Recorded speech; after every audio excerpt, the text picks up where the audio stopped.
Now, here to accept on their behalf is the longtime movie critic at 97.3 KIRO Radio and MyNorthwest.com. When he is not on the air, you can find him hawking shady real estate deals in Greenwood. Please welcome Tom Tangney, everybody.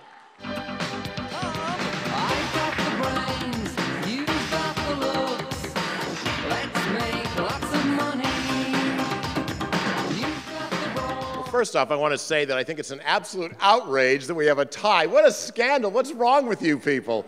I've never seen such an august group of voters do something so right and so wrong at the exact same time.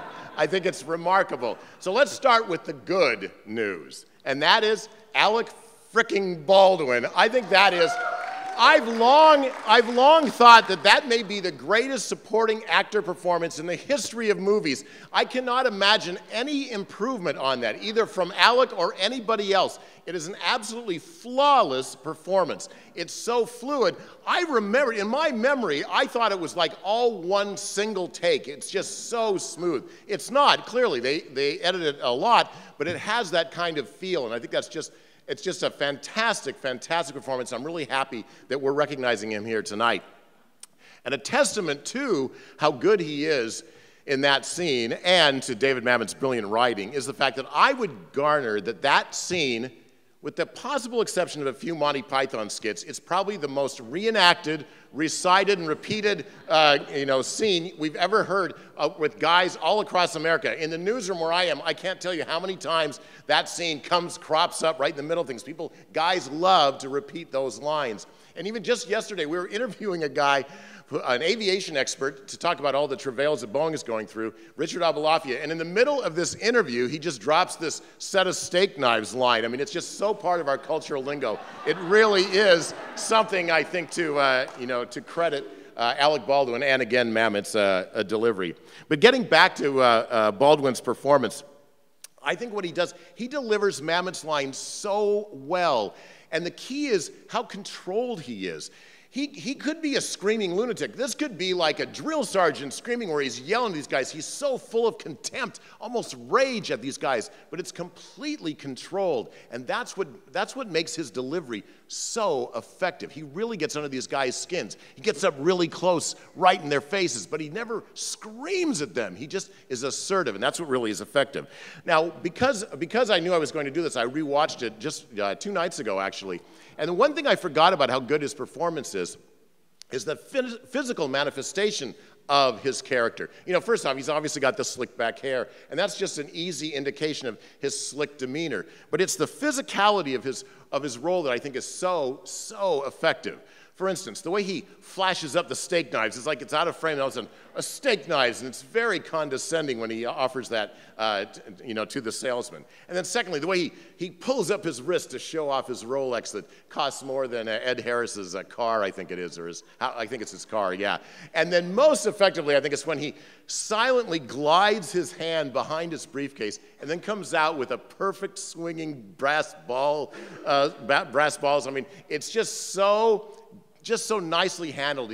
You cannot imagine. I don't know how many takes that took, but it's just so smooth. He is in complete and utter control of his, characterization. And the thing I think is most effective about those brass balls, that really is a laugh-worthy scene. I mean, it is laughable what he does, but no one dares laugh because he's so intense. I mean, you have the sense that he'd huck those balls right at your head and knock you out if you really dared to laugh. But, I mean, think of it. Can you imagine Mamet writing that scene? I mean, he must have been chuckling, laughing his head off. Oh, my God, guess what I'm going to do now? What's cool about that performance, too, is that they were trying to get Pacino for the longest time, and he was having trouble, finding a time in his schedule to do it. So they finally decided, you know what? We're going to use as a backup. We're going to go get Alec Baldwin. Alec Baldwin was going to play the Ricky Roma role. Then, as soon as Pacino heard that, he suddenly cleared his schedule, and so he's available to play Roma.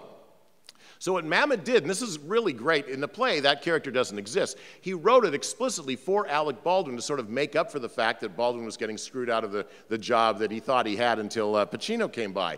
And it's really tricky from Mamet's point of view. What do? You already have the super hot salesman that's represented by Al Pacino. So what do? Have a super hot salesman? No, instead what he came up with, and this is why he's so regal in his presentation, he basically came up with the platonic idea of salesman. He's like unreal. He is untouchable. He's like this god come down from the heavens. Always be closing.